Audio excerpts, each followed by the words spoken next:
धीरे वीरेंद्र रोज कुछ ना कुछ शेर को ले जाता। कभी खरगोश, कभी बकरी, कभी सुअर। शेर मजे से खाता और आलस से पेड़ों के नीचे लेट जाता। गांव वाले यह देखकर हैरान थे। ये कैसे हो सकता है? जहाँ शेर के डर से कोई पास नहीं जाता, वहाँ वीरेंद्र रोज जाता है और सही सलामत लौट आता है। कुछ लोग तो पीछे पीछे गए और देखा कि वीरेंद्र सचमुच शेर को शिकार खिला रहा है। गांव में अफवाह फैल गई। वीरेंद्र ने शेर से दोस्ती कर ली है। कहीं ऐसा ना हो कि शेर को इंसान का स्वाद दिलाकर वह हम सबको ही खतरे में डाल दे।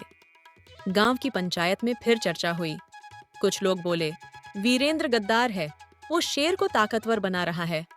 मगर कुछ समझदार बुजुर्ग बोले, नहीं, हमें जल्दीबाजी नहीं करनी चाहिए। हो सकता है वीरेंद्र के मन में कोई चालाक योजना हो।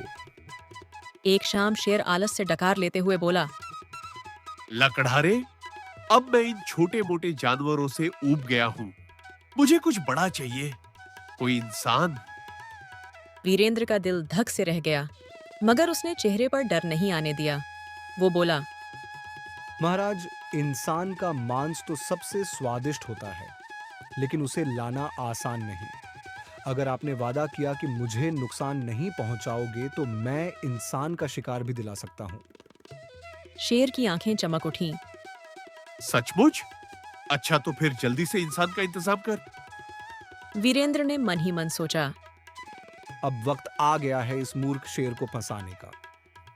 अगले दिन वीरेंद्र गांव में आया और सबको इकट्ठा किया। उसने कहा, गांव वालों, शेर इंसानी मांस की मांग कर रहा है, लेकिन डरने की बात नहीं है। मैंने उसे समझा दिया है कि हमारे गांव का सबसे ताकतवर आदमी मैं हूं।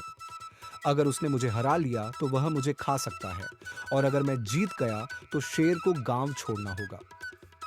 गांव वाले स्तब्ध रह गए। तू पागल हो गया है वीरेंद्र, अकेला शेर से भिड़ेगा। वीरेंद्र मुस्कुराया और बोला, चिंता मत करो, मैं बल से नहीं दिमाग से लड़ूंगा, और यही उसकी हार होगी। शाम को वीरेंद्र शेर के पास गया। महाराज, मैंने गांव वालों से बात की है। सब मानते हैं कि इंसानों में सबसे ताकतवर मैं हूं। अगर आपको सचमुच इंसानी ताकत का स्वाद चखना है तो मुझे ही खाइए, लेकिन उससे पहले आपको मेरी ताकत का इम्तिहान लेना होगा। शेर हैरान रह गया। तू खुद को मेरा शिकार बना रहा है, और इम्तिहान कैसा? वीरेंद्र ने रहस्यमय अंदाज में कहा, जंगल के बीच एक खाई है, वहां मैंने अपने सबसे बड़े दुश्मन को कैद करके रखा है। वह मेरे जैसा ही ताकतवर है।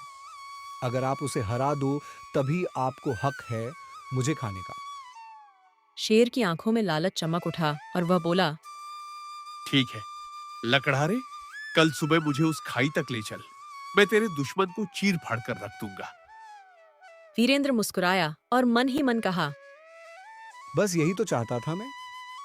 सुबह का समय था। जंगल की हवा में अजीब सी ठंडक और सन्नाटा था। पक्षियों की चहचहाट भी जैसे दब सी गई थी, मानो उन्हें भी पता हो कि आज जंगल में कुछ बड़ा होने वाला है। वीरेंद्र अपनी कुल्हाड़ी कंधे पर लटकाए शेर के पास पहुंचा।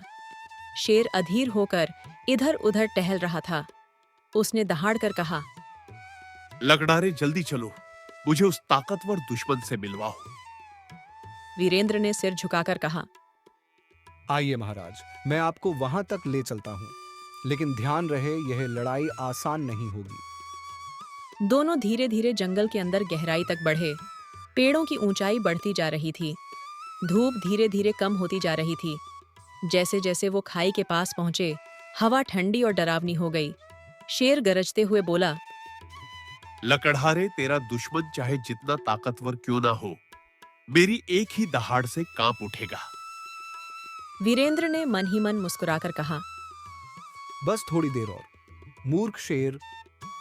आखिरकार दोनों एक गहरी और चौड़ी खाई के पास पहुंचे। खाई इतनी गहरी थी कि नीचे झांक कर देखने पर सिर्फ काले पानी की चमक नजर आती थी। उसके चारों ओर खामोशी थी। बस कभी कभी हवा की सरसराहट और पानी की लहरों की आवाज आती। वीरेंद्र खाई की ओर इशारा करके बोला, महाराज, यही है वह जगह, और नीचे पानी में है मेरा सबसे बड़ा दुश्मन। एक और शेर उतना ही ताकतवर जितने आप। शेर ने हैरानी से नीचे झांका। पानी में उसे अपना ही प्रतिबिंब दिखाई दिया। उसकी सुनहरी आंखें, उसका विशाल शरीर और उसका खूंखार चेहरा। शेर दहाड़ा और बोला, यह तो सचमुच शेर है और लगता है यह भी मुझे ललकार रहा है। पानी की सतह पर लहरें उठीं और उसका प्रतिबिंब हिलता डुलता दिखाई दिया। शेर गरज कर बोला, लकड़हारे, तेरा दुश्मन अब मेरा शिकार बनेगा। देखना, मैं इसे चीर डालूंगा। वीरेंद्र ने शांत स्वर में कहा, महाराज, अगर आपने इसे हरा दिया तो आप सच में जंगल के सबसे बड़े राजा कहलाएंगे। फिर आपको मुझे खाने का हक भी मिलेगा। शेर ने छाती फुलाई और दहाड़ते हुए कहा, हाँ, मैं साबित कर दूंगा कि जंगल में मेरा कोई मुकाबला नहीं। वो उछलने के लिए पीछे हटा। उसके पंजों से मिट्टी उड़ रही थी, आंखों में आग थी। वीरेंद्र ने एक आखिरी बार मन ही मन प्रार्थना की।